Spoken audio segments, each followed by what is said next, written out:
ये जनता में आए ही नहीं, जनता बेचारी लावारिश बेलगाम। इसके आगे पीछे कोई ज्ञान देने वाले नेताओं का भाषण सुनते सुनते जनता को केवल नेताओं का भाषण सुनने को मिला, धर्म गुरुओं का सत्संग इसको कम मिल पाया। जय गुरुदेव मिशन के पास इतना संसाधन नहीं है, इतनी व्यवस्था हम लोगों के पास नहीं है कि बराबर आपके भीलवाड़ा में गांव गांव सत्संग किया जाए। खर्चा होता, सरकार कोई योगदान कहीं से देने वाली है नहीं। छोटे छोटे गरीब आदमी चंदा चुटकी देते हैं, इन्हीं की दान दक्षिणा से मथुरा आश्रम का भी खर्चा, वहाँ गौशाला का खर्चा, इतने बड़े बड़े धार्मिक स्थान आश्रम का निर्माण, इसी की इनकी कमाई से पर्चा, पोस्टर, झंडा, बैनर, भंडारा उंडारा। तो इनकी भी क्षमता है, कितना दान दक्षिणा देंगे। लेकिन कुल मिलाकर के दोष भारत के धर्म गुरुओं पर भी लगेगा। और आज धर्म कहाँ खड़ा, कहा हरित भूमि तृणशंकुला। देखो रामायण में गोस्वामी जी महाराज 500 वर्ष पहले लिखकर चले गए। इस रामायण की रचना बादशाह अकबर के समय में हुई है। जब दिल्ली की गद्दी पर बादशाह अकबर बैठे तो उसी समय काशी बनारस में गोस्वामी महाराज जो ब्राह्मण जन्म घर में पैदा हुए, वहाँ बैठ करके रामचरितमानस की रचना की। उन्होंने आज के बारे में लिखा। संत त्रिकालदर्शी होते, संतों की वाणी कभी वृथा नहीं जाती। प्रेजेंट पास्ट एंड फ्यूचर के जाननहार, हजारों बरस आगे हजारों बरस पीछे अपनी दिव्य दृष्टि अंतर्दृष्टि से संत देखते हैं। गोस्वामी जी महाराज पूरे संत सदगुरु, the great master of the spiritualism में। वो पंडित पुजारी नहीं थे, पंडित पुरोहित नहीं थे, संत सदगुरु थे, अंतर्दृष्टि वाले थे, ज्ञान चक्षु शिव नेत्र। उन्होंने भविष्य में झांक करके देखा। आज के बारे में रामायण में लिख कर गए। लिखा तो हर बारे में है, घर परिवार के बारे में, समाज के बारे में, राजनीति के बारे में, लेकिन यहाँ विषय हमारा आपका धर्म का है। गोस्वामी जी महाराज ने रिलीजियस सिस्टम, धर्म के बारे में 500 वर्ष पहले जो लिख कर गए आज आपके सामने है। वो लिख रहे हैं कि हरित भूमि तृणशंकुला, समुझ परै नहीं पंथ है, तिमि विवाद पाखंड ते लुप्त हो सदग्रंथ। कहा जैसे सावन भादों बरसात के दिन में जब पानी बरसता है तो जगह जगह घास फूस जम जाती है। पगडंडी पर, सड़क पर, रास्ते पर भी घास फूस, बड़ी बड़ी घास जम गई। अब आपको जंगल में रास्ते नहीं पता चलता किधर से जाए। आपको जाना है दाएं बाएं से, अंदाजा लगा कर जाओगे, उसमें खतरा है।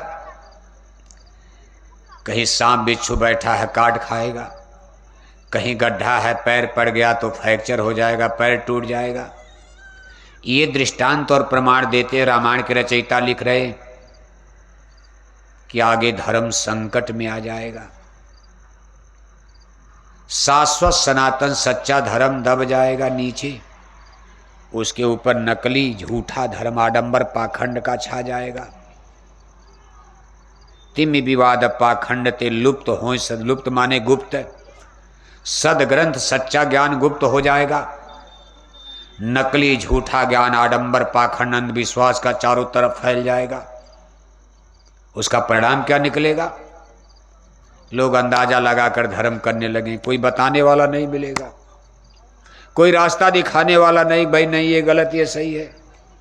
सारी जनता भटक जाएगी। मारक सोई जाकर जो भावा, जिसके मन में जो आएगा वही पूजा। एक एक घर में 4-4 पूजा होगी। पत्नी किसी की पूजा करेगी, पति शराब पीकर किसी की पूजा करेगा। रोज पति पत्नी में ही झगड़ा होगा, तेरा गुरु गलत है, मेरा गुरु सही है। एक भाई का गुरु मांसाहारी, एक भाई का गुरु शाकाहारी। एक के घर में 2 गुरु। एक भाई ने ऐसे गुरु से गुरुमंत्र लिया जो कहते मछली भी खाओ, अंडा भी खाओ, राम नाम की माला जपो, मुक्ति मिल जाएगी। दूसरे भाई के गुरु हैं जो कहते नहीं नहीं भाई मछली अंडा मत खाना, शाकाहारी रहना, मेरी माला जपो तब मुक्ति मिलेगी। अब रोज घर में यही झगड़ा हो रहा, कहा भाई मांसाहारी धर्म सही है। ऐसे तमाम हिंदू धर्म गुरु खड़े हो जाएंगे जो मांसाहारी धर्म को भी सपोर्ट करने लगेंगे। ऐसे नाना गुरु नाना पंथ झगड़ा खड़ा होगा, बखेड़ा सच्चाई कुछ नहीं। मारक सोई जा कह जो भावा, पंडित सोई जो गाल बजावा। जाके नक्सिक जटा विशाला, ते प्रसिद्ध तापस कल काला। नार मोई घर संपत्ति नासी, मूड मुड़ाई भय सन्यासी। गुरसिख अंध बहिर कै लेखा, एक न सुने एक नहीं देखा। कहरा गुरु अंधे हो जाएंगे, चेला बहरे हो जाएंगे कलयुग में, आज के समय में।